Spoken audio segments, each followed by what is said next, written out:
Itong si BBM, ang junior na mga bangag na loyalista dyan, mukhang kailangan nata ng saklolo ng taong bayan ngayon.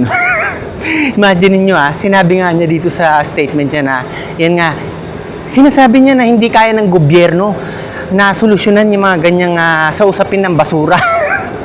Parang pinalalabas niya na kailangan ng cooperation ng sambayan ng Pilipino, no, para malutas yung mga ganyang mga, yan nga, yung pinag-uusapan nila ata dyan, yung nag-appear nitong recently na dagat ng basura dyan nga sa Parañaque. BBM, huwag ka magpasa ng sisi dito. Hindi mo kami mauuto. Hindi trabaho ng sambayan ng Pilipino na solusyonan yan. First hand, trabaho talaga ng gobyerno na maghanap sila ng mga paraan para sa mga ganyang usapin tungkol sa waste management. Ikumpara na lang natin nung panahon ni Tatay Digong na talagang may kamay na bakal nga siya. Hindi katulad sa bangag na administrasyon ngayon, no? Ang lamya-lamya, talagang napakahina ng gobyerno ngayon. Kita nyo nung panahon ni Tatay Digong kapag sinabi niya na linisin ito, linisin to, tulad na lang nung Boracay, kahit din sa Manila Bay, ang tao mismo ang nahihiya na hindi sumunod, na hindi tumulong, no, sa paglilinis ng kapaligiran. Hindi katulad ngayon, BBM, na talagang ang tao mismo, no, natatawa na lang sa pinaggagawang mga katulungisan ng bangag na administrasyon to. Kaya paano nyo asahan na talagang makikipag-cooperate fully, 100% ang sambayan ng Pilipino sa inyo?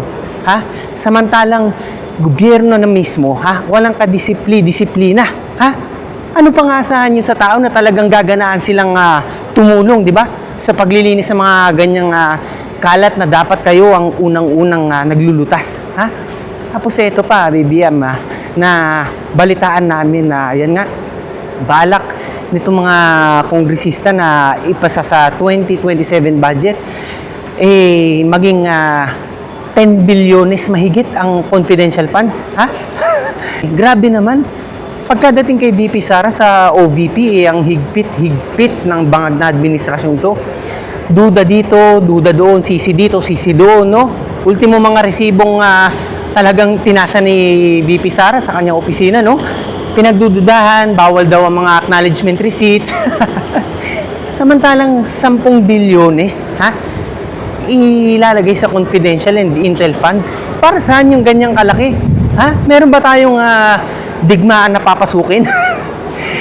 BBM, iba pa dito yung nababalitaan din namin na gusto pa nilang dagdagan ng nandyan sa unprogrammed budget, no? Na 100 plus billion pesos. Grabe yung ganyang kalaki.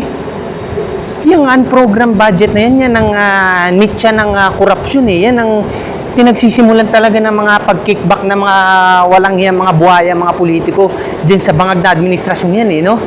Dahil yung mga unprogrammed budget, mga kanoypi, no? Yan yung mga ginagamit ng gobyerno kapag kami mga crisis, no? Pag kami national emergencies o yung mga talagang kailangan na mabigyan ng tulong na mabilisan without the Congress passing it, no? Yung talagang hindi na maghihintay para sa Kongreso sa kanilang pag-aproba. Pero napakalaki ng bad side niyan, lalo sa nangyayaring malawakang korupsyon sa ngayon sa bansa natin, no? Talagang kinakain niya ng mga buhaya, yung mga perang inilalagay dyan sa unprogrammed budget. Kaya yung ilalagay nila sa 2027 budget na 100 plus bilyones, talagang busog na naman ang mga buhaya nito, mga kanoypi. At hindi naman ata papayag ang sambayan ng Pilipino na hindi tayo magmamasid sa mga panahong ito, no? Maging mapagmasid tayo dahil pera nating lahat to. Pera ng taong bayan yan, taxpayers' money. Yan, bawat piso dyan sa bilyon-bilyones na pinag-uusapan dyan.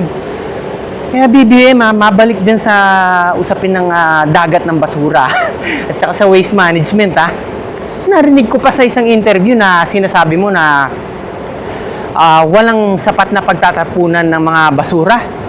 Paano nangyari yan, BBM? Mula Batanes hanggang Sulu, napakaraming pwedeng i-assign na dumping sites sa Pilipinas. Magkukulang ba tayo dyan? Ang dami mga vacant lands dyan. Tapos sasabihin mo, kulang. Ikaw lang ata ang presidente nagsabi na walang pwedeng pagtapunan ng basura.